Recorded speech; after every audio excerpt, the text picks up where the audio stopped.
नमस्कार। देश का सबसे पुराना चैनल जी न्यूज, देश का सबसे भरोसेमंद चैनल जी न्यूज और उसी जी न्यूज पर बहस के नंबर 1 शो ताल ठोक के में आपका स्वागत है। मैं हूं दीपक चौरसिया। कार्ल मार्क्स ने धर्म को अफीम बताया था। कहा था कि धर्म वो नशा है जो सिर पर चढ़ता है तो फिर आदमी बाकी सब भूल जाता है। कर्नाटक में 8 दिन बाद चुनाव है और आज से प्रचार में धर्म की डोज और बढ़ गई है। आज कांग्रेस ने कर्नाटक में मैनिफेस्टो रिलीज किया तो इसमें धर्म का तड़का भी जबरदस्त ढंग से लगाया।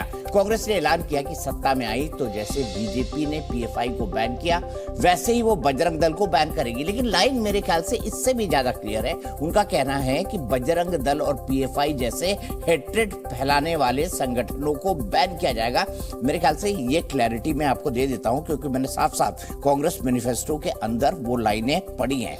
ठीक है, मैं आगे उस पर बात करूंगा। एग्जैक्टली कोड भी सुनाऊंगा आपको कि पीएफआई तो ऑलरेडी बैन है, फिर बैन की बात कांग्रेस अब क्यों कर रही है। 5 साल का बैन लगा हुआ है पीएफआई पर और वहीं बजरंग दल, उसके खिलाफ क्या आरोप है, क्या सबूत है, इसके आधार पर क्या तुष्टीकरण के लिए बजरंग दल और पीएफआई को एक ही तराजू में तौला जाएगा। दूसरा ये कि सरकार बनने के बाद मुस्लिम आरक्षण को फिर लागू करेगी। जो बीजेपी का बड़ा मुद्दा था, उन्होंने मुस्लिमों के आरक्षण को खत्म करके लिंगायत और वोका लिंगा को 2% दे दिया। और तीसरा ये भी कि साल भर के अंदर बीजेपी के जन विरोधी फैसलों को पलटेगी। इस तीसरी लाइन का मतलब बीजेपी ने जो लगाया है वो ये है कि कांग्रेस ने गो हत्या और जबरन धर्मांतरण पर रोक के कानूनों को खत्म करने का ऐलान कर दिया। यानी कांग्रेस धर्मांतरण और गो हत्या को फिर लीगल बनाएगी और ये सिर्फ वो इसलिए करेगी ताकि मुसलमान खुशी खुशी उसे अपना वोट दे दे। बीजेपी कर्नाटक को बजरंग बली की धरती बताती है। आज मंगलवार भी है। प्रधानमंत्री मोदी ने कांग्रेस पर चित्रदुर्ग में अटैक किया। उन्होंने कहा कि जिस कांग्रेस को पहले राम से दिक्कत थी उसे अब बजरंग बली से भी दिक्कत हो रही है। कांग्रेस पर मुस्लिम तुष्टीकरण का आरोप लगाते हुए प्रधानमंत्री ने बाटला हाउस और सोनिया गांधी के आंसुओं का जिक्र भी कर दिया। वहीं असम के सीएम हेमंत बिश्व शर्मा ने कांग्रेस के मैनिफेस्टो को मुस्लिम लीग का मैनिफेस्टो बता दिया। कहा कि कांग्रेस ने तो जो जिन्ना पीछे छोड़ गए हैं वो कर दिया। ये भी कहा कि धर्मांतरण और गोहत्या कानून को खत्म करने के लिए कांग्रेस को 10 जन्म लेने पड़ेंगे। वैसे देखो तो दोनों पार्टियों के घोषणा पत्र में एक से बढ़कर एक वादे हैं। किसी ने फ्री बिजली, मुफ्त सफर, 10 किलो चावल, बेरोजगारी भत्ते का वादा किया है तो किसी ने रोज आधा लीटर दूध, 5 किलो अनाज, 3 गैस सिलेंडर जैसे चुनावी प्रॉमिस किए हैं। लेकिन ये वादे क्या चुनाव जिताने के लिए काफी हैं? आज की बहस में ये भी जानेंगे कि क्या बिना धार्मिक एंगल दिए अब चुनाव हो ही नहीं सकते क्या 80-20 के बिना बात करें बात नहीं बनेगी। लेकिन उससे पहले आज का क्या क्या अपडेट है, किसने क्या कहा, किसने किस पर क्या आरोप लगाया, ये देखिए।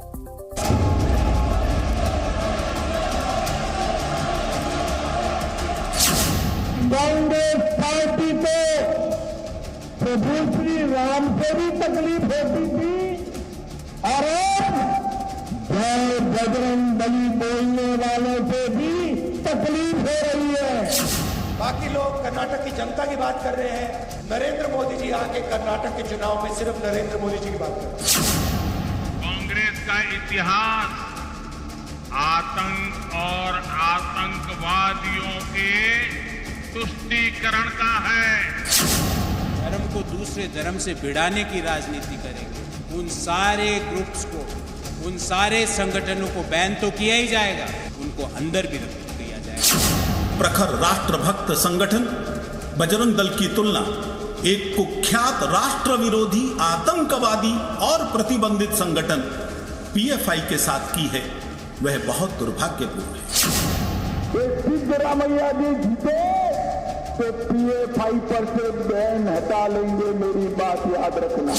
मोदी जी, आप बीजेपी के जो नेता हैं, जनता का ध्यान कहीं और आकर्षित करना चाहते हैं, उसको भटकाना चाहते हैं तो वो करें, हम नहीं करेंगे। जो बजरंग बली का अपमान करके और इस अपमान के माध्यम से पीएफआई को कैसे बचाया जाए, उसकी कुचेष्टा ये कांग्रेस पार्टी करती है। अब पीएफआई को बैन किया है तो टीट फॉर टैट हम बजरंग दल को भी बैन कर दूंगा, हम मुसलमान को आरक्षण दूंगा। मतलब आपने तो सीधा बोल दिया है कि आपको कोई हिंदू का वोट नहीं सही है। अपने इलेक्शन मैनिफेस्टो में पीएफआई के साथ बजरंग दल का नाम दिया। यह कांग्रेस की ताबूत की अंतिम कील साबित होगी। देखिए क्या क्या कह दिया मैनिफेस्टो के अंदर। अब सवाल ये भी है क्या बिना हिंदू मुसलमान के अब देश में चुनाव होंगे या नहीं होंगे। और सवाल ये भी है तुष्टीकरण की राजनीति आज कहां जाकर खड़ी है। मुझे समझ भी नहीं आया कांग्रेस के बेसिक मैनिफेस्टो की जो टेक्निकल दिक्कत है वो भी मैं आपको समझाने की कोशिश करूंगा। लेकिन बहस को खोलते हैं। दो खास मेहमान हमारे साथ जुड़े हुए हैं। हमारे साथ कौन कौन से खास मेहमान हैं मैं आपको बता दूं। मेरे साथ आलोक शर्मा जी हैं जो इस वक्त खुद कर्नाटक से मौजूद हैं और कांग्रेस के राष्ट्रीय प्रवक्ता हैं। मेरे साथ शहजाद पूनावाला जी हैं स्टूडियो में मेरे साथ मौजूद है। दूसरे स्टूडियो के अंदर वो भारतीय जनता पार्टी के राष्ट्रीय प्रवक्ता हैं। शहजाद जी सबसे पहले चूंकि कांग्रेस का मैनिफेस्टो है मैंने दिखाया कई कंपैरिजन भी किए। आपने भी कल कई तरह की बातें की। आपने भी जो है तुष्टीकरण और संतुष्टीकरण का नारा दिया है। लेकिन क्या बिना 80-20 करे अब आपसे चुनाव नहीं लड़ा जा सकता शहजाद जी? देखिए जब से उन्होंने कल जी पर सर्वे देखा है जिसमें कि पुष्टि हो गई कि कांग्रेस की 85-100 की सरकार 85% करप्शन और 100% हिंदू विरोधी जो ये पार्टी है ये चुनाव हारने वाली है। तो कांग्रेस जैसे ही उसको हार नजर आई तो पहले गाली गलौज पर उतर आई और आज बजरंग बली के खिलाफ षड्यंत्र पर भी उतर आई। पहले गाली गलौज के रूप में आपने देखा है एक भी विकास के काम नहीं गिनवाते। खड़गे जी बोलते हैं जहरीला सांप, छोटे खड़गे जी कहते हैं कि ये नालायक है। फिर किस प्रकार से गालियों की फहरिस्त होती है। और आज जिस प्रकार से ट्यूसडे के दिन पर आज मंगलवार के दिन पर कहा जाता है जो भी बजरंग बली की जय बोलेगा या बजरंग बली में आस्था रखेगा उसको हम जेल में डाल देंगे। और केवल यहां नहीं रुके, ये मुस्लिम लीग के मैनिफेस्टो में और भी फतवे हैं। फतवा यह है कि देखिए जैसे हमारी अगर सरकार बनती है तो गौकशी का कानून हटा दिया जाएगा और गौकशी की इजाजत दी जाएगी। धर्मांतरण के खिलाफ जो कानून बीजेपी की सरकार ने बनाया उसको हटा दिया जाएगा, उसके लिए हम लोग अनुमति देंगे धर्मांतरण के लिए। एसडीपीआई के साथ गठबंधन करने की बात एमबी पाटिल ने की है, एसडीपीआई के साथ गठबंधन की बात जी परमेश्वर ने की है। इमरान प्रतापगढ़ी, देखिए इमरान प्रतापगढ़ी कौन, अतीक का छोटा भाई जिसके लिए कसीदे वो गाता है, उसको बुला लिया कि तुम भी चुनाव में आ जाओ। एक भी वो विकास के काम नहीं गिनवा रहे हैं। हमने 2 से 7 एयरपोर्ट बना दिए, हमने कर्नाटका में बेंगलुरु मैसूरू एक्सप्रेसवे बना दिया, केंपेगौड़ा इंटरनेशनल टर्मिनल बना दिया, एफडीआई में नंबर 1 12,000 करोड़ के किसानों को 10-10 हजार रुपए दे दिए, 7 लाख हमने आवास बना दिया, 32 लाख उज्ज्वला योजना दे दी, 32 लाख हमने आयुष्मान कार्ड दे दिए। पर कांग्रेस एक भी कार्ड नहीं गिनवाती है, एक भी काम नहीं गिनवाती है। क्या कहती है ये कांग्रेस? कांग्रेस कहती है कि हम जो है बजरंग बली के चाहने वालों को उनको जेल में डालेंगे। क्यों? क्योंकि पीएफआई पर प्रतिबंध है। ये कांग्रेस की मानसिकता और ये कांग्रेस की जो हिंदू विरोधी जो मानसिकता है इसके तो कई प्रमाण है। आपको याद होगा ये वही कांग्रेस पार्टी है जिसने कहा राम जी का अस्तित्व नहीं, ये वही कांग्रेस पार्टी है जिसने राम सेतु के खिलाफ साजिशें रची, ये वही कांग्रेस पार्टी है जिसने हिंदू टेरर की शब्दावली गढ़ी,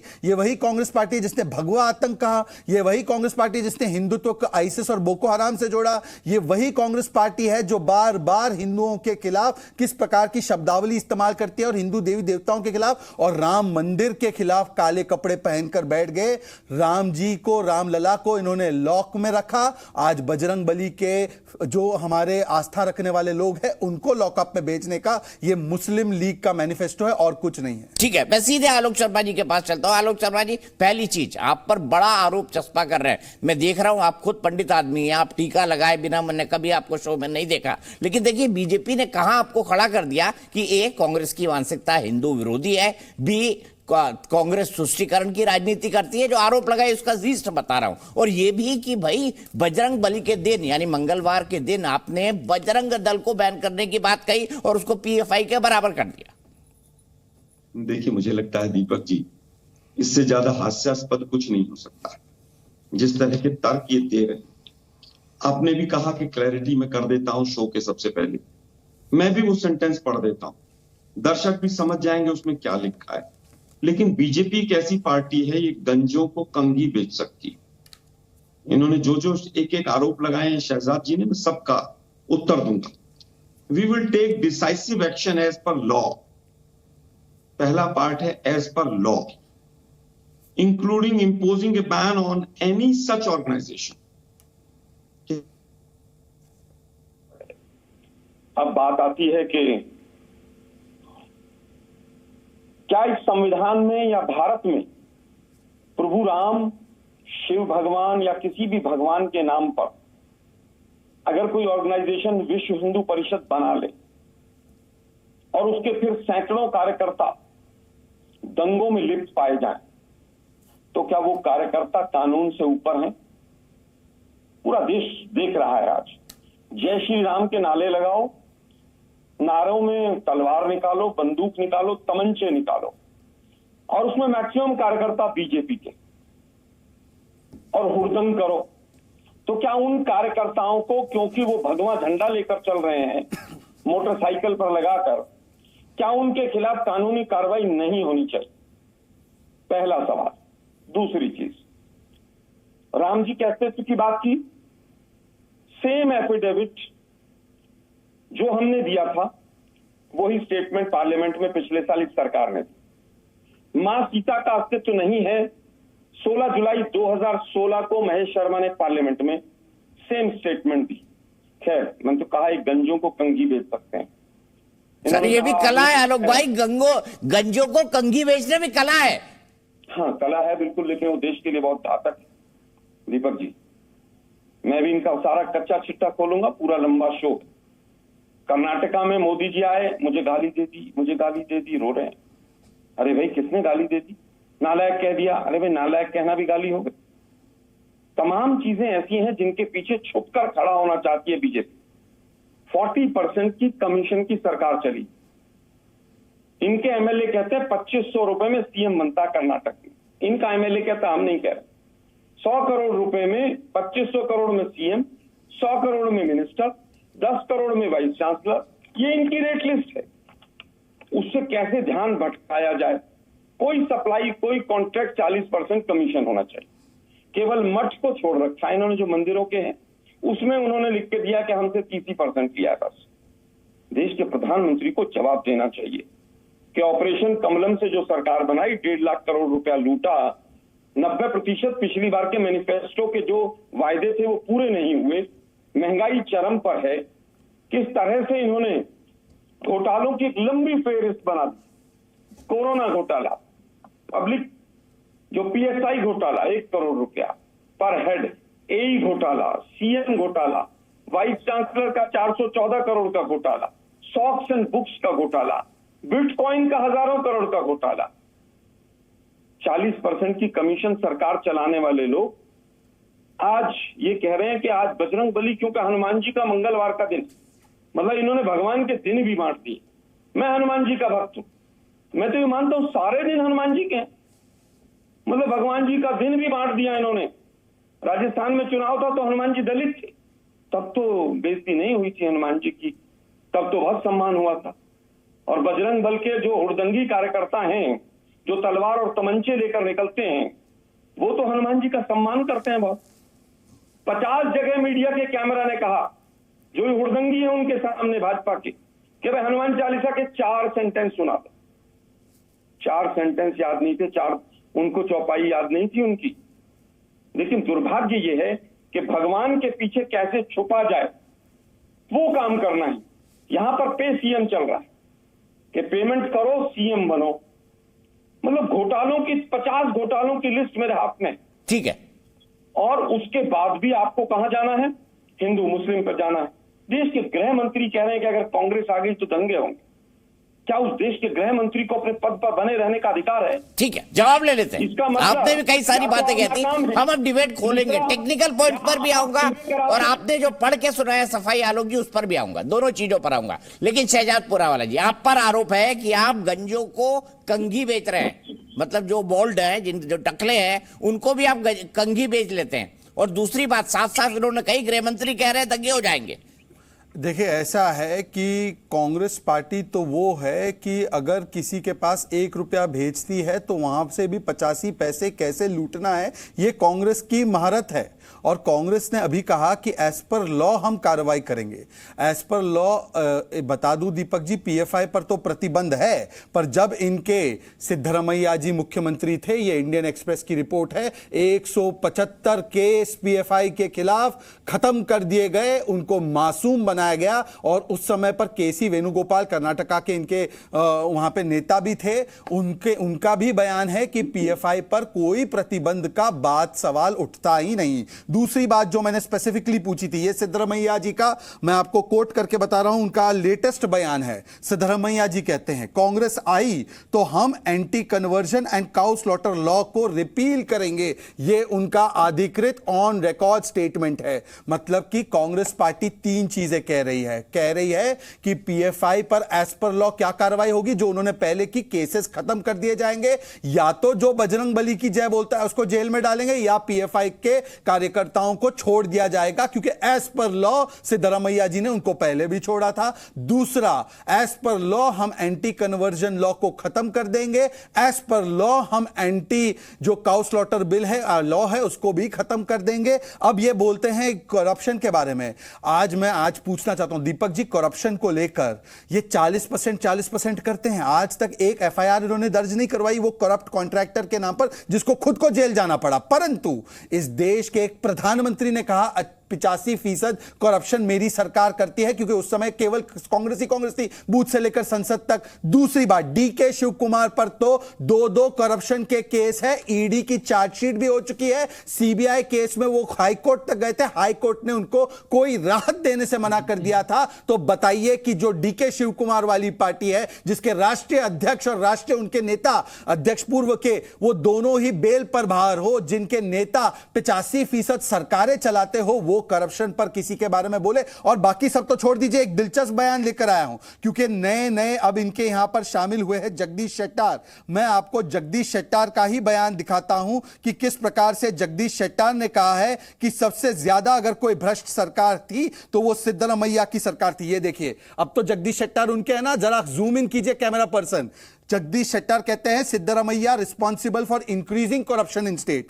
जगदीश शेट्टार का दूसरा स्टेटमेंट कि कर्नाटका सरकार, मतलब उस समय की सिद्धरमैया सरकार ने इनकी वॉशिंग मशीन में डूब गए, तो आप जगदीश शेट्टार का पुराने ट्वीट दिखा रहे हैं, वो इनकी वॉशिंग मशीन में धुल गए। आपकी अपनी वॉशिंग मशीन है, उसका वॉशिंग पाउडर कौन सा मुझे नहीं पता। अब देखिए आखिरी बात पर आता हूं, आता नहीं। देखिए आखिरी बात पर आता हूं। देखिए दीपक जी, आपने कहा कि क्यों हिंदू मुसलमान करते हो, मुझे एक बात बताइए दीपक जी ईमानदारी से, जब प्रधानमंत्री जी 32 लाख उज्ज्वला सिलेंडर भेजते हैं तो सुल्ताना, शिल्पा और सैंड्रा को मिलता है नहीं मिलता है? परंतु देश के संसाधनों पर पहला अधिकार मुसलमानों का होगा। मैनिफेस्टो में यह लिखना कि मुस्लिम आरक्षण को फिर से लागू किया जाएगा, तो हिंदुओं के आरक्षण का क्या होगा जी? जैनों के लिए आरक्षण क्यों नहीं होना चाहिए जी? बुद्धिस्ट के लिए आरक्षण क्यों नहीं होना चाहिए जी? क्रिश्चियन के लिए आरक्षण क्यों नहीं होना चाहिए जी? और जो कहते हैं कि हम एसडीपीआई के साथ गठबंधन चाहते हैं, यह भी बयान मैं आपको दिखा दूं, ये कोटेड बयान ऑफ जी परमेश्वर। तो कौन हिंदू मुस्लिम कर रहा है और किसने यूसीसी का विरोध किया है बताइए? यूसीसी तो संविधान में एक प्रावधान है, महिला सशक्तिकरण का हथियार है। जिन लोगों ने यूसीसी को संविधान में डाला, आज वो यूसीसी का विरोध कर रहे हैं केवल वोट बैंक के नाम पर। तो केवल हिंदू मुसलमान, देश को बांटने की राजनीति अगर कोई करता है तो कांग्रेस करती है। और दंगों का सवाल, यह क्या हकीकत नहीं है कि यूपीए के जमाने में 3000 से अधिक दंगे हुए जो एनडीए के जमाने में कम हुए? मुजफ्फरनगर, हाशिमपुरा, मीरठ, मलियाना, भागलपुर, दिल्ली, निल्ली, ये अहमदाबाद, जलगांव, ये सारे बड़े दंगे अगर किसी के राज में हुए तो वो कांग्रेस का शासन था। कांग्रेस ने केवल मुसलमानों को दंगे दिया। यहां तक कि कादरी साहब जो बीदर से हैं, उन्होंने भी बोला कि कांग्रेस केवल धोखा देती है, कांग्रेस केवल दंगा देती है। और इसीलिए अगर इस बात को गृह मंत्री ने बोला है तो इसमें दुख की बात क्या है? ठीक है, अब बहुत सारी बातें मिक्स हो रही है, एक एक करके चलते हैं। अभी बजरंग दल और पीएफआई पर रहते हैं। मैंने इनसे पूछा है 80-20 कर रहे, कुछ कहना चाहते हैं आलोक जी? हाँ, मैं एक एक का उत्तर देता हूं। ना, मुझे भी आपसे सवाल पूछने, मैंने इनसे 80 पूछा, मैंने इनसे पूछा। मैं चाहता हूं क्या आलोक भाई, आप वो पॉम्फलेट पढ़ के सुनाइए जो कांग्रेस पार्टी वाला पढ़ के आप सुना रहे थे। आप जरा एक बार पढ़िए उसको। We will take decisive actions as per law, including imposing a ban on any such organization. ना, यानी आओ आगे आओ सर आप। नहीं, मेरे पास वो हैंड रिटन है। अरे सर ऐसा ना करो सर, ऐसा अन्याय ना करो प्लीज आलोक भाई। देखिए, सुनिए, मैं बताता हूं क्या कह रहे हैं। दीपक जी सुनिए तो सही। मैं पढ़ता हूं, आगे बढ़ता हूं। अब मैं दीपक जी सुनिए तो सही। ये देखिए, सुरेंद्र राजपूत जी ने ट्वीट किया है। एक मिनट रुक जाइए ना, मेरी बात भी सुन लीजिए मेरे बड़े भाई। मैं आपको ये कह रहा हूं कि इन्होंने ट्वीट किया है। आपकी पहली लाइन बिल्कुल ठीक है, फिर आपने ये कहा है कि हम उन पे एक्शन लेंगे जो कास्ट और रिलीजन के आधार पर कार्रवाई करते हैं। बिल्कुल ठीक, फिर आगे आप लिखते हैं we believe that law and constitution is sacrosanct. बिल्कुल ठीक कि लॉ और कॉन्स्टिट्यूशन तो सेक्रोसेंट है and can not be violated by individuals and organisations like Bajrang Dal and PFI. ठीक है, इसकी हिंदी क्या हुई, थोड़ा मुझे ये भी समझा दीजिए। देखिए, मुझे लगता है अगर बजरंग दल का व्यक्ति अगर लॉ को हाथ में लेता है और किसी मुस्लिम संगठन का लेता है तो कानून तो दोनों के लिए बराबर है। कांग्रेस पार्टी को इतना तक नहीं पता कि पीएफआई 5 साल के लिए बैन है, 5 साल के लिए देश में बैन है पीएफआई पर। जिस सेंटेंस में दोनों का नाम लिखा है, क्या उसमें बैन शब्द है? सर आप हम आगे बैन करेंगे अगर ऐसा किया तो। नहीं, सुनिए, क्या जिस सेंटेंस में बैन वर्ड है तो ये आपका ही पॉम्फलेट है सर, ये हाथ का निशान बना हुआ है। ये देखिए जो सुरेंद्र राजपूत ने ट्वीट किया है, मेरे हाथ में आपका मैनिफेस्टो नहीं आया। सुरेंद्र राजपूत जी का उठा लीजिए ना सर, उन्होंने कांग्रेस मैनिफेस्टो की लाइनें ट्वीट करी है और डिटेल लाइनें ट्वीट करी है। सुनिए ना, मैं पूरा पोस्टमार्टम करके हम लगाएंगे बैन। अरे भाई ये तो पता हो, कांग्रेस को बेसिक तो पता हो कि 5 साल के लिए पीएफआई ऑलरेडी बैंड है और आप कह रहे हैं बजरंग दल पीएफआई एक जैसे। दीपक जी, जिस सेंटेंस में बैन लगाएंगे क्या उसमें पीएफआई वर्ड है, हाँ या ना बता दीजिए। सर आपने यही लिखा है सर, हर सेंटेंस में बैन लिखा जाता है क्या इंग्लिश लिखते हुए? प्रभु पढ़िए ना दोबारा। सर मैं फिर पढ़ता हूं। जिस सेंटेंस में बैन वर्ड है, चलिए आइए, ये उन्होंने ट्वीट किया हुआ है, मैं उसको कोट कर रहा हूं। The Congress party is committed to take firm and decisive action. Firm and decisive action क्या होता है? कानूनी कार्रवाई। अरे भाई जो बैन है उस पर क्या कार्रवाई कर देंगे आलोक शर्मा जी आप? जो बैन है उस पर क्या कार्रवाई करेंगे? दीपक जी दोनों सेंटेंस अलग अलग है। अरे नहीं है मेरे भाई, आपने एक साथ लिखा हुआ है ना, like Bajrang Dal and PFI. आप एक्सप्लेनेशन दे दीजिए फिर। मैं कह रहा हूं कि जहां जिस सेंटेंस में बैन वर्ड है वहां पर सच ऑर्गेनाइजेशंस वर्ड है, वहां पर पीएफआई शब्द नहीं है, पहली चीज। अब मैं पूछना चाहता हूं, अच्छा मुझे बताइए क्या कांग्रेस पार्टी को नहीं पता पीएफआई बैन है? दीपक जी, पीएफआई पर बैन कब लगा? कुछ महीने पहले। अरे है तो ना बैन, मतलब कुछ महीने पहले आपने मैनिफेस्टो लिख के रख लिया था। कोई तो प्रॉब्लम है ना इन लोगों की। आप लोग भी बीजेपी की तरह वही चीज पढ़ना चाहते हैं। मैं पूछता ही नहीं, अब दोनों लड़ लो भाई, दोनों लड़ लो, मैं पूछता ही नहीं सर। अब तो डर लगने लगा सवाल पूछने में आलोक भाई। दीपक भाई, मैंने कहा जिस सेंटेंस में बैन वर्ड है उस सेंटेंस में पीएफआई वर्ड नहीं है। अच्छा ठीक है सर आपने सही कहा, मेरे समझने में गलती हुई, मेरी अंग्रेजी बहुत कमजोर है। आप बोल लीजिए, मैं चुप रहूंगा भाई। ना मेरी अंग्रेजी बहुत कमजोर है, मैं हिंदी मीडियम स्कूल में पढ़ा हूं आलोक भाई, मेरी अंग्रेजी बहुत कमजोर है। शहजादपुरा वाला जी, जहां बैन है वहां पीएफआई नहीं है और जहां पीएफआई है वहां बैन नहीं है। देखिए आज अंग्रेजी की परिभाषा और व्याख्या आपके एक हिंदी चैनल के इतने बड़े शो पर हो रही है, यही हास्यास्पद है। पर अगर आप आगे की लाइन पढ़ लो तो वो कहते हैं we will take decisive action as per law including imposing a ban on any such organisation. इसका मतलब विच ऑर्गेनाइजेशन? तो जो ऊपर उल्लेख किए गए हैं पीएफआई और बजरंग दल, 2-3 चीजें हैं। एक तो पीएफआई पर पहले से प्रतिबंध है, दूसरा आपके समय पर आपने पीएफआई को तो रेड कारपेट या ग्रीन कारपेट लगा के दिया था, तीसरा बजरंग दल पे 10 साल से आपकी सरकार थी 2004 से 14 तक, और फिर उसके बाद 13 से 18 तक कर्नाटका में। अगर बजरंग दल के खिलाफ एक भी आपके पास सबूत होता तो आप पहले ही कर देते। आपका तो एजेंडा ही ये रहता है हिंदू विरोधी कार्रवाई करना, बजरंग दल के ऊपर कार्रवाई करना, इस प्रकार के संस्थानों पर कार्रवाई करना जो राष्ट्रवादी है। परंतु इससे अलावा मैं आपको क्लियर कट बताता हूं, क्लियर कट दीपक जी, ये clear cut statement of Siddaramaiah ji given to one news organisation the news minute जो कर्नाटका का है। Congress will repeal anti conversion and cow slaughter laws. इसमें तो कोई कंफ्यूजन नहीं है, एनी सच नहीं है। अब मैं आपको बोलता हूं दीपक जी, इतनी तो इंग्लिश आपकी भी अच्छी है, हालांकि आप हिंदी पत्रकारिता के आप एक प्रकार से मैं कह सकता हूं कि आप भीष्म पितामह हैं, पर आपको मैं केवल पूछना चाहता हूं, मुझे बाणों की शैया पे मत सुलाओ भैया, मुझे बाणों की शैया पे नहीं सोना है मेरे भाई शहजादपुरा वाला जी। हाँ छोड़ दीजिए, मुझे भीष्म पितामह मत बनाइए प्लीज। चलिए ठीक है, Congress will repeal anti conversion and cow slaughter laws, Siddaramaiah ji का स्टेटमेंट है। इसका अर्थ आलोक जी, पंडित आलोक शर्मा जी हमें बता दे। जवाब आलोक जी।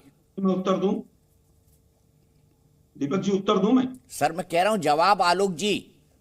कर्नाटक के पड़ोस में एक राज्य गोवा, और कर्नाटक से थोड़ा सा दूर राज्य है मेघालय। और गोवा में सरकार ने, बीजेपी की सरकार ने स्लॉटर हाउस बनाया। वो किसकी परमिशन से बनाया भाई? वो अमित शाह जी या मोदी जी की या बजरंग दल की परमिशन से बनाया? वो स्लॉटर हाउस है या नहीं? और काउ स्लॉटर को बैन को हटा दिया जाएगा ऐसा नहीं, उसमें चेंजेस आएंगे। 28 राज्यों में से 24 राज्यों में काऊ के स्लॉटर पर, गऊ के वध पर कांग्रेस ने बैन लगाया है। 1952 में पहला राज्य था, पंडित नेहरू जी ने उत्तर प्रदेश में लगाया था। लेकिन मैं फिर कहूंगा, ये गंजों को कंघी बेच दें। यहां पर कर्नाटक में गौशाला का 1250 करोड़ का गबन है, उसके उत्तर नहीं देंगे। 1250 करोड़ का गऊ का गबन है। 4 लाख गाय लंपी वायरस में सड़क पर मर गई। यहां पर किसी ने नहीं पूछा। लेकिन आज मंगलवार है, आज बजरंग बली का पूरी तरह से अपमान हो गया है। अरे कब तक इन चीजों के पीछे खड़े रहोगे भाई? उत्तर दे। ठीक है आलोक भाई, एक छोटी सी रिक्वेस्ट है, आप थोड़ा पीछे होके बोलिए, आपका कनेक्शन कटा हुआ है। आलोक भाई आप थोड़ा पीछे हट के बोलिए, आप जैसे ही आगे आते हैं ना आपका कैमरा भी फ्लटर करता है, आपकी आवाज भी फ्लटर करती है, ये थोड़ी टेक्निकल। थोड़ा सा पीछे हो जाइए, 3, 4, 5 इंच बहुत होगा। शहजाद पूनावाला जी आपका जवाब। देखिए, आज मैं आलोक जी से पूछना चाहता हूं कि लालू जी के साथ जिन्होंने गठबंधन किया है, जिन्होंने गौ माता का चारा चोरी किया और 4-4 बार कन्विक्ट हुए, वो लोग कम से कम गौ माता के विषय में कम ही बोले तो ये बेहतर होगा। आज मैं 2-3 स्पेसिफिक सवाल पूछ रहा हूं, परंतु आलोक जी उसका जवाब नहीं दे पा रहे। चलिए तीसरा सवाल पूछ लेता हूं। धार्मिक आधार पर मुसलमानों को दिए गए आरक्षण को बहाल करके जिस प्रकार से आज कांग्रेस ने कहा है कि हम लिंगायत समाज से और वोक्कलिगा समाज से जो उनका 2-2% बढ़ा है डिफॉल्ट की वजह से, उसको छीन लेने का काम करेंगे और किसी धार्मिक गुट को हम आरक्षण नहीं देंगे। कोई ये नहीं कह रहा कि हिंदुओं को आरक्षण देंगे, कोई ये नहीं कह रहा कि जैनों को देंगे। तो क्या ये भी धार्मिक कार्ड खेलने की चेष्टा है या नहीं है? चलिए तीसरी बात बता दीजिए। सचिन पायलट, जो राजस्थान सरकार इतनी बढ़िया चल रही है, वहां की उपलब्धि बताने के लिए सचिन पायलट को स्टार प्रचारक नहीं बनाया जाता है। किसको बनाते हैं? इमरान प्रतापगढ़ी, जो अतीक को कहता है कि मैं अतीक के लिए सदा अतीक का जो है अस्तित्व रहेगा। ऐसे इमरान प्रतापगढ़ी को कुछ इलाकों में चिन्हित करके भेजा जाता है। मैं इनसे एक ही पूछना चाहता हूं, अगर इनके पास मुद्दे इतने होते, मुद्दों की फहरिस्त होती, तो जहरीला सांप कहना प्रधानमंत्री को। हालांकि सांप तो देखिए शोभा होता है भगवान शिव की, तो हमें सांप या नाग होने से कोई ऐतराज नहीं है, परंतु जहरीले सांप से लेकर आज जिस प्रकार से बात की गई है, ये मुद्दों से भाग रहे हैं। मैं इनसे केवल एक चीज पूछना चाहता हूं। ये सोनिया गांधी जी का, एक सेकंड, सोनिया गांधी जी का अधिकृत 2007 का बयान है कि महादई, जिसको हमने विवाद को सुलझाया है, उसका एक बूंद पानी कर्नाटका को नहीं मिलेगा। उस पर उन्होंने ट्रिब्यून में, अखबार में उनका वक्तव्य है। क्या इसके साथ आप खड़े हैं? क्या कर्नाटका को जो आप 94,000 करोड़ देते थे डेवलपमेंट के लिए, हमने 2,26,000 करोड़ दिया है। रेलवे के लिए 7,000 करोड़ दिया है। हमने हाईवे एक्सप्रेसवे बनाए, एयरपोर्ट बनाए। क्या आपने एक भी बार जिक्र किया आपने क्या काम किया कर्नाटका के लिए? नहीं। आप केवल किस लाइन पर जा रहे हैं? एसडीपीआई के साथ गठबंधन होगा, बजरंग बली की जय बोलने वालों को जेल में डाल देंगे, पीएफआई के ऊपर कानून के अनुसार कार्रवाई की जाएगी, मतलब कि प्रतिबंध हटाने के लिए कानून का इस्तेमाल किया जाएगा। ये आपका एजेंडा होगा। एक टाइमर भी चलेगा ताकि उनको भी पता हो क्या टाइम है, आपको भी पता हो क्या टाइम है। आप बोलिए, आप जवाब दीजिए। देखिए, मुझे लगता है सबसे पहले हम रिजर्वेशन पे ही बात कर लें। 2002 की जो रिजर्वेशन पॉलिसी थी वो आज भी लागू है, आज की तारीख में भी, टुडे। अगर मुस्लिम्स को रिजर्वेशन गलत था तो वो हटाया क्यों नहीं गया भाई? 2 बार आपकी सरकार आई, सुप्रीम कोर्ट में आपने अभी एक एफिडेविट दिया है 10 दिन पहले। 3.5 साल से पकौड़े तल रहे थे आप लोग, क्योंकि सुप्रीम कोर्ट उसको पहले अपहेल्ड कर चुका है। 2002 की जो रिजर्वेशन पॉलिसी थी उसमें हमारी सरकारें भी रही, इनकी भी रही, वही रिजर्वेशन पॉलिसी चल रही। अब बात आती है यूसीसी, यूनिफॉर्म सिविल कोड। 2018 में एक कमेटी बनी, केंद्र सरकार ने बनाई। 2019 फरवरी में उसकी रिपोर्ट आई। उसमें कहा गया कि यूनिफॉर्म सिविल कोड की देश को जरूरत नहीं। वो नवाज शरीफ की सरकार थी जिसने रिपोर्ट दी थी। तीसरा सवाल, यूनिफॉर्म सिविल कोड 2022, उत्तराखंड का चुनाव, कमेटी बनाएंगे, ये करेंगे, वो करेंगे। उसके बाद ठंडा बस्ता। फिर उसके बाद 4 महीने पहले गुजरात का चुनाव, यूनिफॉर्म सिविल कोड पे लागू करेंगे। अरे भाई, 25 साल से आपकी सरकार थी गुजरात में, आप पकौड़े तल रहे थे। चुनाव याद आता है तो यूनिफॉर्म सिविल कोड याद आता है। लोकसभा 2021, कितने दंगे यूपीए के बाद के समय में, यानी 2014 के बाद हुए 3664 दंगे हिंदुस्तान में लोकसभा के पटल पर एमओएस साहब थे, उनके आंसर में आया। उसके बाद भी आप कहते हैं कि कांग्रेस के समय में दंगे होते हैं। पूरा का पूरा देश जानता दंगे कौन कराता है। और गृह मंत्री जी, कर्नाटक के लोगों को डराइए मत। हम मुद्दों से क्यों भागेंगे? मुद्दों से आप भाग रहे हैं। और जो लोग खूनी पंजा और कांग्रेस की विधवा और 50 करोड़ की गर्लफ्रेंड कहते हो, उनको सवाल पूछने का अधिकार नहीं। उनको अपने गिरेबान में झांकना चाहिए कि देश ने आपको प्रधानमंत्री बनाया, उसके बाद भी क्या आपको गालियां गिनने के लिए बनाया था? देश के प्रधानमंत्री तो गोलियां खाई हैं और गोलियां गिनी है इस देश ने कि कितने सीने में गोलियां लगी है, छन्नी हो गए। आज मुद्दा यह है, महादेई का मुद्दे की बात कर रहे हैं। 2013 में ट्रिब्यूनल का फैसला था, जो inter state water dispute tribunal है, उसका फैसला था। सोनिया गांधी जी ने उसका नाम लिया था। अरे भाई, अब तो तीनों जगह आपकी सरकार थी पिछले 3.5 साल से। गोवा में भी आपकी सरकार थी, कर्नाटक में भी आपकी थी और केंद्र में भी आपकी थी। फिर महादेई का समस्या क्यों नहीं सॉल्व हुई? क्यों भी अभी भी हुबली, धारवाड़, बेलगावी को पानी क्यों नहीं मिलता है? अपनी नाकामियों को छुपाने के लिए कब तक आप दूसरों के पीछे खड़े रहेंगे? क्या तीनों जगह आपकी सरकार नहीं थी? क्या आपने नेशनल वाटर डिस्ट्रीब्यूशन ट्रिब्यूनल में उसको सॉल्व करवाया? उसके फैसले को आपने सुप्रीम कोर्ट में चैलेंज किया, क्योंकि उसका फैसला केवल सुप्रीम कोर्ट में चैलेंज होता है। केंद्र में भी आपकी सरकार थी, क्यों नहीं चैलेंज किया? आज आपकी सरकार जा रही है, सवाल आपसे पूछे जाएंगे। ठीक है, आपसे पूछे जाएंगे कितने स्कूल बंद हुए। ठीक है, आपसे पूछे जाएंगे कि कितने उद्योग बंद हुए। आपसे पूछे जाएंगे कि 7.9% जो अनएम्प्लॉयमेंट रेट था वो 22.9 हो गया। एक बार जवाब दे देंगे, बहुत सारी चीजें एक साथ हो जाएंगी। आलोक भाई जवाब देंगे। 315% टूरिज्म कम क्यों हो गया कर्नाटक? ठीक है, मैं शहजाद जी आपके पास आऊंगा। उन्होंने जो पॉइंट्स बोले आपने लिख लिए हैं। मैं आप दोनों में के बीच कम से कम सवाल पूछूंगा, आप दोनों आपस में सवाल जवाब कर सकते हैं, दर्शकों को उसमें भी अच्छा लगेगा। ठीक है शहजाद, आपका जवाब।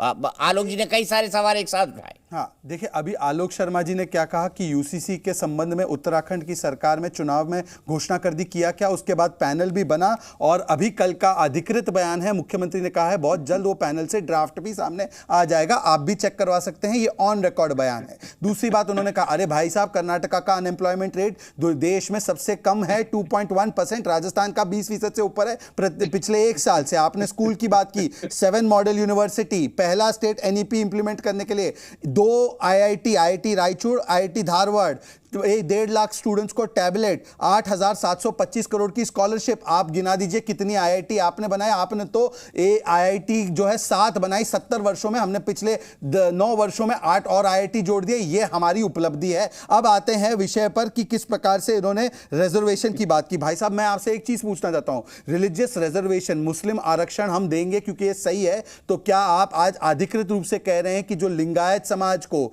जो वहां के वोक्कलिगा समाज को आरक्षण मिला है वो आप छीन लेंगे? क्या एससी समाज को मिला बढ़ाया गया आरक्षण छीन लेंगे? एसटी समाज को 3% से 7% किया गया वो आरक्षण छीन लेंगे? अन्यथा बताइए कि हिंदुओं के लिए आरक्षण की बात क्यों नहीं करते? क्यों नहीं बात करते कि अन्य धर्मों के लिए भी हम आरक्षण देंगे? केवल मुस्लिम के लिए आरक्षण, मतलब आप समाज में भेदभाव भी पैदा करना चाहते हैं और वही Muslims have the first right on resources, ये वाली मानसिकता के साथ आप चल रहे हैं। जहां तक महादाई का विषय है तो मैं आपको महादाई के विषय में यह बता दूं, यह अधिकृत स्टेटमेंट है सोनिया गांधी का 2007 का, जिसमें वो कहती है कि कर्नाटका का अधिकार नहीं है इन पानी पर। आज मैं आपको बता सकता हूं कि जब बात करते हैं हम लोग तो केलावासा बंदूरी प्रोजेक्ट को पूरी तरह से गो अहेड मिल गया है। हां, आप ही की मंडली के कुछ लोग हैं जो इसमें हमेशा एक प्रकार से एक ऑब्स्टिकल पैदा करने की कोशिश करते हैं। हमने अपर भद्रा और अपर कृष्णा का भी प्रोजेक्ट जो है उसको आगे किया है, आप लोगों ने 1 रुपए का काम नहीं किया। और आखिरी में मैं आपसे एक ही सवाल पूछना चाहता हूं,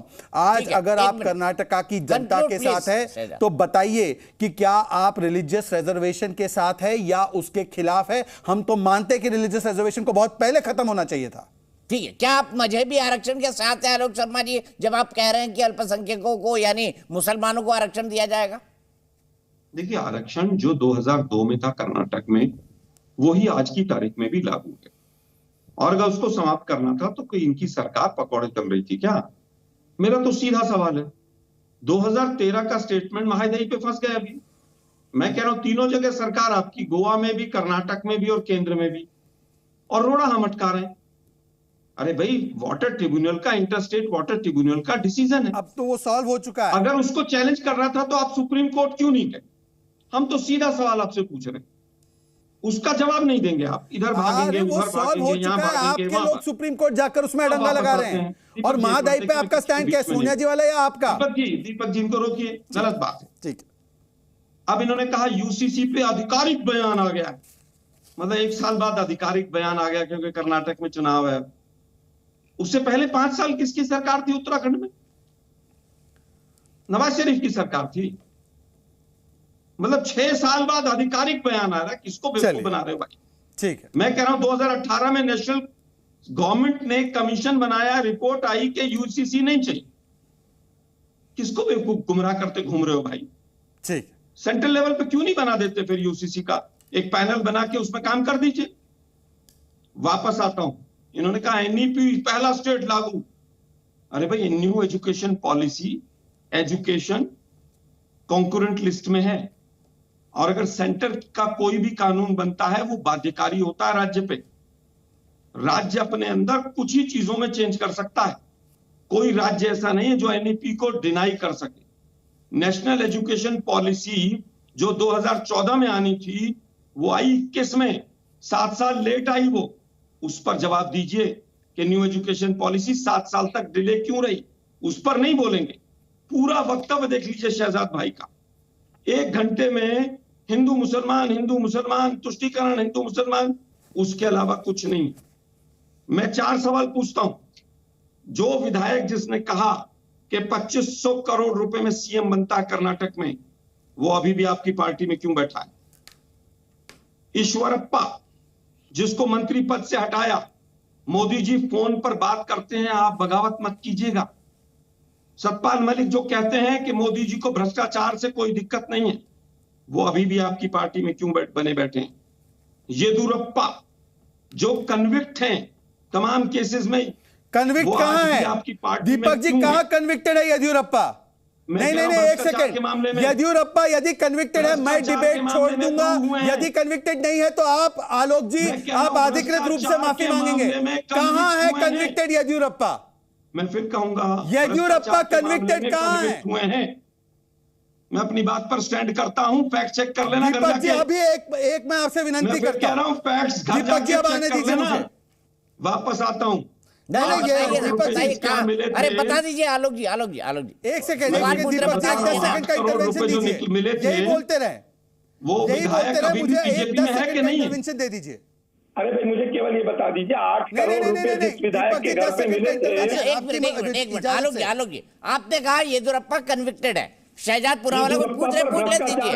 10 सेकंड, मात्र 10 सेकंड लूंगा मैं अपनी दीपक जी, मात्र 10 सेकंड लूंगा। 10 सेकंड की अनुमति दे दीजिए, केवल 10 सेकंड। कहा था कि येदियुरप्पा आप लीजिए। हाँ आलोक जी फिर आप चिल्ला रहे हैं और आगे आ रहे हैं, चिल्ला रहे हैं और आगे आ रहे हैं, प्लीज। हाँ दीपक जी, आलोक शर्मा मेरा पूरा समय ले ले, मैं उनको अपना पूरा समय दे देता हूं। यदि वो मेरे समय के अंदर वो नहीं बता पाए येदियुरप्पा जी कौन से केस में कन्विक्टेड है, वो सक्रिय राजनीति और डिबेट से आना छोड़ दे। अगर वो दिखा पाए कि कन्विक्टेड है तो मैं डिबेट में आना छोड़ दूंगा। चुनौती स्वीकार है। येदियुरप्पा एक लिंगायत मुख्यमंत्री थे, एक लिंगायत समाज के इतने बड़े व्यक्ति पर इस प्रकार का आरोप आलोक शर्मा और कांग्रेस लगा रही है, यह अस्वीकार्य है बीजेपी के लिए। लिंगायत समाज के व्यक्ति पर यह कहना कि वो कन्विक्टेड है, उनको गाली देना, पहले बोम्मई जी को गाली दी, फिर ओबीसी समाज के प्रधानमंत्री को गाली दी, फिर बजरंगबली के भक्तों को गाली दी, और अब लिंगायत समाज को जो गाली दी है, यह दिखाए कहां कन्विक्टेड है, दिखाए कन्विक्टेड कहां है? दीपक जी मैं दिखाए कन्विक्टेड। हाँ दीजिए आलोक जी, बिल्कुल दीजिए। मैं कह रहा हूँ वो भ्रष्टाचार में कन्विक्टेड हैं, उन पर भ्रष्टाचार प्रूव हुए। मैं अपनी बात पर स्टैंड करता हूँ। अरे ऑर्डर दिखाइए कोर्ट का। थोड़ी देर, अरे सुनिए ना भाई, चिल्लाइए मत इतना। अभी तक तो ये खड़े थे बजरंगबली के पीछे, अब ये खड़े हो गए लिंगायत के पीछे। ये सब जितने टोटके थे ना अभी नहीं चल रहे हैं गुजरात। कोर्ट का आदेश दिखाइए कन्विक्शन। ठीक है, एक नहीं 50 लोग जेल में हैं भ्रष्टाचार में। येदियुरप्पा जी के खिलाफ ऑर्डर दिखाइए कन्विक्शन मैं का। फिर कहूंगा कि येदियुरप्पा जी भ्रष्टाचार में लिप्त थे, ये बीजेपी के लीडर्स ने कहा, और वो लीडर्स आज भी बीजेपी में बैठे। नहीं आलोक जी, कन्विक्टेड कहाँ है बताइए ना, कन्विक्टेड कहाँ है? येदियुरप्पा कन्विक्टेड किस केस में? आपने कन्विक्टेड शब्द का इस्तेमाल किया। भ्रष्टाचार प्रूव हुआ उन पर, कहाँ? और इनके लीडर्स ने कहा, और वो लीडर्स आज भी बीजेपी में। कोर्ट ने कहां कन्विक्ट किया है? दिखाइए, अभी पेश कीजिए दीपक जी, इसको डिबेट फिर कह रहा हूं, ये जो कहां रप्पा जी कन्विक्ट किया है? भ्रष्टाचार में ये लिप्त थे लिंगायत समाज के खिलाफ और प्रूव हुआ साजिश है रची वो, जा रही है, और वो भ्रष्टाचारी हैं, ये सारी बीजेपी कहती है। अरे कन्विक्टेड कहाँ है मेरे भाई, बड़े भाई आलोक शर्मा जी? कन्विक्टेड यानी सजा याफ्ता कहाँ है ये बताइए ना। मैं फिर कहूंगा, मैं वो कागज भी पहुंचा दूंगा। और बताएं दीपक जी, वो कागज भी पहुंचा दूंगा मैं। दीपक जी, जिस केस में दीपक जी उनका भ्रष्टाचार प्रूव हुआ है, वो कागज भी पहुंचा। जवाब दे दीजिए शहजाद को, आपने आरोप लगा दिया, ठीक है, जवाब दे दीजिए। दीपक जी, मैं आज रात तक आलोक जी के उन कागजों का जहां पर वो कन्विक्टेड अर्थात दोषी पाए गए हैं, ये कागज बिना कॉन्ट्रडिक्शन के यदि आलोक शर्मा रात को नहीं पहुंचाते, रात 9 बजे तक, तो कल उनको आपके शो पर आकर सक्रिय राजनीति और डिबेट से छोड़ने का प्रण लें, और अगर वो पहुंचा देते हैं कि कन्विक्टेड है तो मैं ये प्रण लेने को तैयार हूं। क्या आलोक जी अगर डंके की चोट पर यह कहने के लिए तैयार है तो ऐलान कर दे। आज मैं चुनौती देता हूं, मैं आपकी किसी चाल में नहीं फंसूंगा। बोल दीजिए कि मैं कल सक्रिय राजनीति छोड़ दूंगा यदि कन्विक्टेड नहीं पाए गए तो। बोलिए। मैं फिर कहूंगा, येदियुरप्पा जी पर भ्रष्टाचार प्रूव हुआ है, कन्विक्टेड। मैं फिर कह रहा हूं, भ्रष्टाचार प्रूव होना क्या मतलब होता है भाई? अरे प्रूव तो आप बोलेंगे, सोनिया जी ने बोला उनको, आपके लिए तो सोनिया आपकी सब कुछ है, यहाँ पर भ्रष्टाचार में डूबी हुई है, 40% कोर्ट ने कन्विक्ट कहाँ किया है? और वो जो ईश्वरप्पा है उसके खिलाफ भी मोदी जी जो जितना भी उसको बचाने का प्रयास कर लीजिए वो भी नहीं बचेगा। हमारी सरकार आ रही है, ठीक है। और शहजाद भाई, मैं अपनी बात पर कायम हूँ, येदियुरप्पा जी भ्रष्टाचारी थे, हैं और प्रूव्ड भ्रष्टाचारी हैं। अरे नहीं, अरे आपने कन्विक्टेड शब्द का इस्तेमाल किया लोग भाई, कन्विक्टेड शब्द का इस्तेमाल किया। कन्विक्टेड मतलब कोर्ट से सजा पा लेना। मुद्दे पर आइए ना, छोड़िए ना बेकार की बात। नहीं छोड़ा जाएगा। आप माफी मांगेंगे येदियुरप्पा जी से, आप येदियुरप्पा जी से माफी मांगेंगे। आपने एक लिंगायत समाज के वरिष्ठ कर्नाटका के नेता के खिलाफ झूठा प्रचार देश के इतने बड़े चैनल पे किया है, आप माफी मांगे, कहा कन्विक्टेड है। अन्यथा आप राजनीति से अलग हो जाइए अगर आपको इतने तथ्य और तर्क नहीं है आपके पास। कन्विक्टेड आरोप भाई, आपने कन्विक्टेड शब्द का इस्तेमाल किया। कन्विक्टेड यानी सजा पाए, कोर्ट से सजा पाए। मैं कह रहा हूं वो प्रूव्ड है कि वो भ्रष्टाचारी ना कन्विक्टेड सर, आपने बार बार कन्विक्टेड बोला आलोक भाई। और शहजाद भाई को जो एक्शन लेना हो मेरे ऊपर ले लेना, वो भ्रष्टाचारी थे, वो भ्रष्टाचारी हैं। आगे आइए मुद्दे पर। नहीं दीपक जी, समय मेरा है। ना शहजाद जी को जवाब दे दीजिए आलोक भाई, आपने भी कहा शहजाद जी को जवाब देना बनता। दीपक जी, आलोक हमारे बड़े भाई हैं, उन्होंने कन्विक्टेड शब्द का एक नहीं अनेकों बार इस्तेमाल किया। कन्विक्टेड कोर्ट के द्वारा ऑर्डर में स्थापित किया जाता है कि आप दोषी है करप्शन में। उन्होंने कहा डंके की चोट पर कह रहा हूं। अब मैंने जब कहा प्रमाण दीजिए अन्यथा कल आकर दीपक जी के शो पर फैसला हो जाएगा, तब उन्होंने यू टर्न करना शुरू किया। अब तो प्रूवन है, अब तो ये सबको पता है। ये यू टर्न करने का मतलब कि उन्होंने एक लिंगायत समाज के वरिष्ठ व्यक्ति के खिलाफ जो जहर उगलने का काम किया है। कर्नाटका की जनता याद रखे, ये कांग्रेस पार्टी के राहुल गांधी के चहीते प्रवक्ता ने आपके बेटे येदियुरप्पा जी के खिलाफ क्या कहा है, ये आप याद रखें। ये आपको कन्विक्टेड बताते जबकि आप नहीं हैं। ये पूरे समाज के खिलाफ इन्होंने आंदोलन छेड़ दिया है। ये पूरे समाज के खिलाफ, ये भगवान बजरंग के खिलाफ, जो उनकी आस्था में रखते हैं उनके खिलाफ, ये प्रभु श्री राम के खिलाफ, ये ओबीसी समाज के खिलाफ बोलते हैं। ये जहर उगलते हैं और ये केवल मुस्लिम आरक्षण और केवल एसडीपीआई और पीएफआई के साथ खड़े हैं। आलोक भाई, आप कोई भी आरोप लगाए, आपने बार बार एक शब्द का इस्तेमाल किया, कन्विक्टेड। जैसे आप बार बार कर रहे थे पकोड़े तलना। मुझे लगता है पकोड़े आपका जो है फेवरेट नाश्ता है।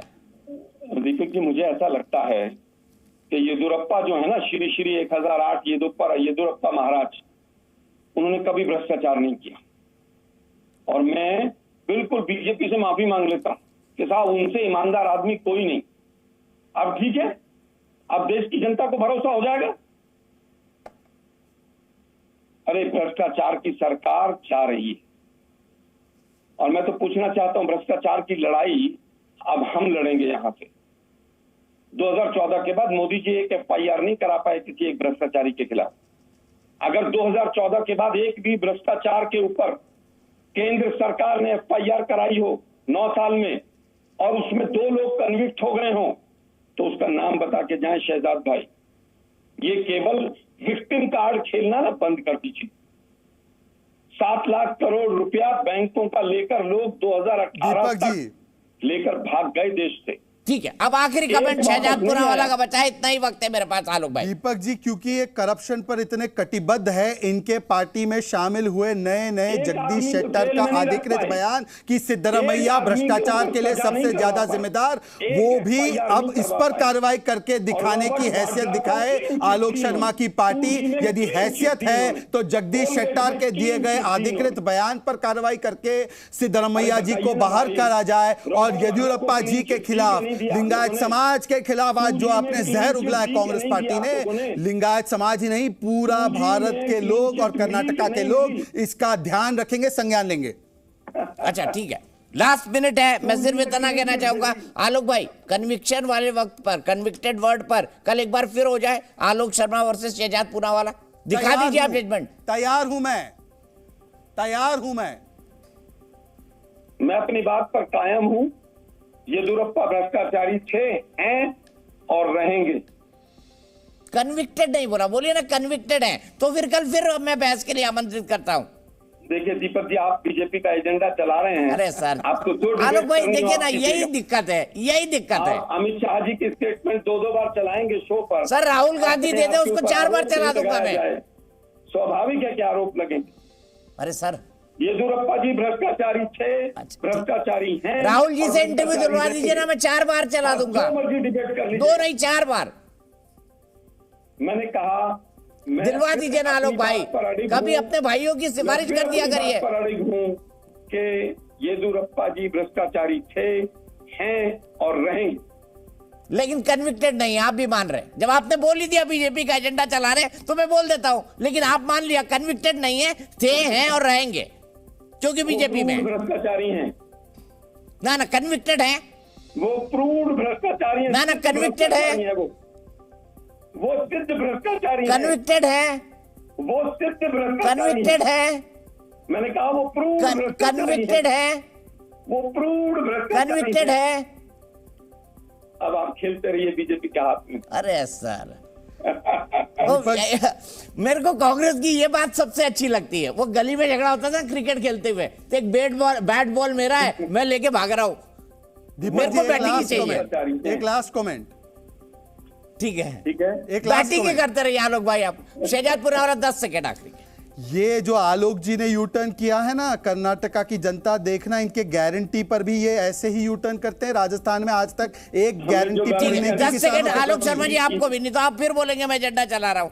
किसानों को भी इन्होंने राजस्थान में ऐसे ही धोखा दिया, जैसे आप बात पे मुड़ गए हैं, जैसे बात पर मुड़ गए, ये वैसे ही। चलिए, पत्रकारों के खिलाफ एजेंडा छोड़िए आलोक भाई, जनता के लिए एजेंडा चलाइए, वाहवाही होगी, आप सरकार में फिर से आ जाएंगे।